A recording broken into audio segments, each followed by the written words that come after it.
মিছির সকালবেলা জন্মদিনের দিন ঘুম থেকে উঠতে প্রায় 12টার বেশি বেজে গেছিলো, কারণ তোমরা একটা জানোই যে 4 তারিখ ডিসেম্বরের রাত্রিবেলা 3টের সময় ফিরেছি আমরা কৃষ্ণনগর থেকে শো করে। তো রাত্রি 3টের সময় ফেরার পর মিছরি ঘুমিয়ে পড়েছিল। ঘুম থেকে উঠে দেখছে দাদু ওর জন্য পাতুরি বানাচ্ছে।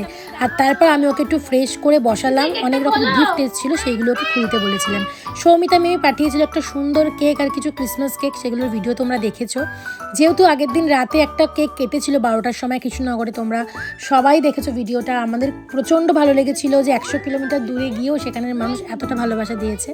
তো সেই জন্য আমরা সেদিনকে রাতে কোনো কেক তো কাটাইনি। আর পরের দিন সকালে উঠেই দেখো সুন্দর সুন্দর গিফটগুলো মিছরির চলে এসেছিলো।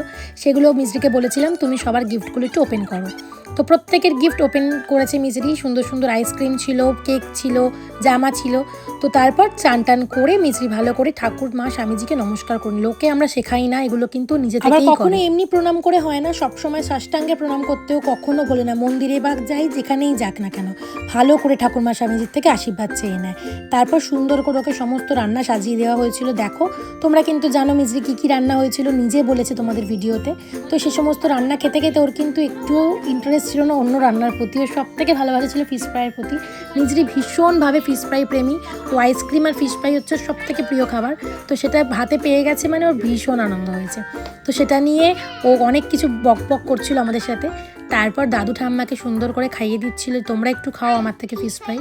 তারপর বাবা মন করে খাই, কে বানিয়েছে বল? দাদু বানিয়ে দিয়েছে। আর পাতুরিটাও খা, ফিশ ফ্রাইতে খুশি পাবি।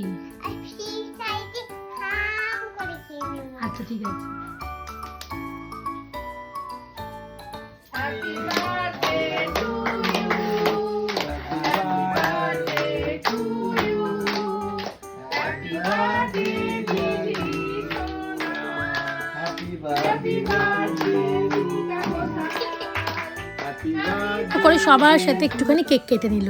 আর তাড়াতাড়ি করে কেক কাটা হচ্ছিল, কারণ মিছরি আজকে যাবে বিয়ে বাড়ি। ওর তো শুটিংয়ের ছুটি ছিল না, কিন্তু যেহেতু কালকে আমরা অনেক রাত করে ফিরেছি সেই জন্য শুটিংয়ে অফ নেওয়া হয়েছিল। আর মিছরি দাদু ঠাম্মি দিম্মি দাদাই সবার সাথে বসে সুন্দর করে কেক খেলো, সুন্দর করে কেক কাটলো, খুবই মজা করলো। তারপর পাপার কোলে বসে পাপাকে মিষ্টি করে কেক খাইয়ে দিচ্ছিল। আর মাম্মি কিন্তু ক্যামেরাম্যান হয়েছিল, তাই মাম্মির সাথে কোনো ফটো ওঠেনি। তারপর চলে গেল মিছরি বিয়ে বাড়ি। বিয়ে বাড়িতে দেখো আমি ওকে প্রিন্সেসের মতো সাজিয়ে দিয়েছিলাম। সুন্দর করে সেজে একটা গাউন পরে প্রিন্সেসের একটা মুকুটও পরিয়ে দিয়েছিলাম। অনেক গল্প করতে করতে ওকে নিয়ে আমরা পৌঁছে গেলাম বিয়ে বাড়িতে। বিয়ে বাড়িতে গিয়ে দেখি সবাই তো মিছরিকে চেনে, তাই মিছরিকে নিয়ে সবাই খুব ব্যতিব্যস্ত। মিছরি এসছে ওরা ভাবতেই পারেনি, কারণ আমি বলেছিলাম ও শুটিং থাকবে আসতে পারবো না। তো যেহেতু এসছে সেই জন্য ওরা খুব খুশি হয়েছে। তো প্রত্যেকে এসে মিছরির সাথে ছবি তুলছিল, কিন্তু মিছরির মন থাকে বাচ্চাদের প্রতি, দেখতেই পাচ্ছ ওখানে ভাই দেখতে পেয়েছে তাই মাথায় হাত বুলিয়ে দিচ্ছে। আর সবাই ওকে কোলে কোলে নিয়ে ছবি তুলছে। কিন্তু মিছরির মন আর একটা জিনিসে আছে, সেটা হলো ফিশ ফ্রাই আর ফিশ ফিঙ্গার। ওই দুটোর পছন্দের খাবার, তাই গিয়ে সে ছবি তুলছে, এত কিছু বুঝছে না। ও হাতে ফিশ ফিঙ্গার নিয়ে সুন্দর সুন্দর করে পোজ দিয়ে যাচ্ছে আর সবার কোলে কোলে যাচ্ছে। গিয়ে দেখো কি সুন্দর সুন্দর মিষ্টি মিষ্টি সেলফিও তুলছে। ওরা কিন্তু ভাবতেই পারেনি মিছরি সবার কোলে যাবে, কাউকে চেনেই না, অথচ সবার সাথে যে মিশে যাবে এটা ওরা ভাবেনি। তাই সবাই খুব খুশি হয়েছে, আনন্দ হয়েছে যে মিছরি সবার সাথে এত সুন্দর সুন্দর ছবি তুলেছে। আর দেখো মিছরি ওখানে অনেক বন্ধু পেয়ে গেছিলো, তাদের সাথে খেলাধুলোও শুরু করে দিয়েছিল বন্ধু হয়ে গিয়ে। কি সুন্দর হাত ধরে ধরে গোল হয়ে ঘুরছে, বিভিন্ন রকমের খেলা চলছিল। আর এদিকে ততক্ষণ বিয়ে স্টার্ট হয়ে গেছিলো, অনেকটা সুন্দর করে মন্ত্র পড়া হচ্ছিল, আমি একটুখানি বিয়ে দেখছিলাম।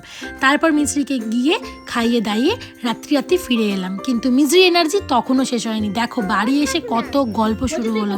ঠাম্মা পিপি যেহেতু বিয়ে বাড়িতে যায়নি, তাই বিয়ে বাড়িতে কি কি হয়েছে সমস্ত গল্প চলছে। কি কি রান্না হয়েছিল বিয়ে বাড়িতে?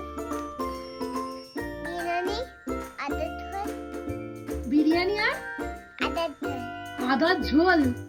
আর কি হয়েছিল? মাংস আর বিরিয়ানি, ফিশ ফ্রাই। তোর যে শরীরটা খারাপ, এই তোর যে সর্দি হয়, তুই আইসক্রিম কেন খেলি? আমার তো ভালো লাগছে। মিছরির জন্মদিনে কিন্তু আমি প্রচুর প্রচুর প্রচুর মেসেজ পেয়েছি। প্রত্যেকের এত আশীর্বাদ ভালোবাসা পুরো ভরে গেছে। আমি চাই প্রতি বছরই তোমরা এইভাবে মিছরিকে ভালোবাসতে থাকো। আমরা কিন্তু এত রিপ্লাই করতে পারিনি, তাই ভিডিওর মাধ্যমে জানাচ্ছি সকলকে অশেষ ধন্যবাদ এতটা ভালোবাসা দেওয়ার জন্য। তোমাদের প্রত্যেককে জানাই আমাদের তরফ থেকে কিন্তু অনেক অনেক অনেক ভালোবাসা। আর এইভাবেই মিছরি বড় হোক, এইভাবেই চতুর্থ জন্মদিনটা মিছরি সুন্দর করেই কেটেছে, সারাদিন সবার মাঝখানে থেকে আনন্দ হই হুল্লোড় করে। ঠিক আছে, চলো টাটা, আজকের মতো বাই বাই। দেখা হচ্ছে নেক্সট ব্লগে, দেখা হচ্ছে তোমাদের সাথে। সবাই সুস্থ থেকো, ভালো থেকো, বাই বাই।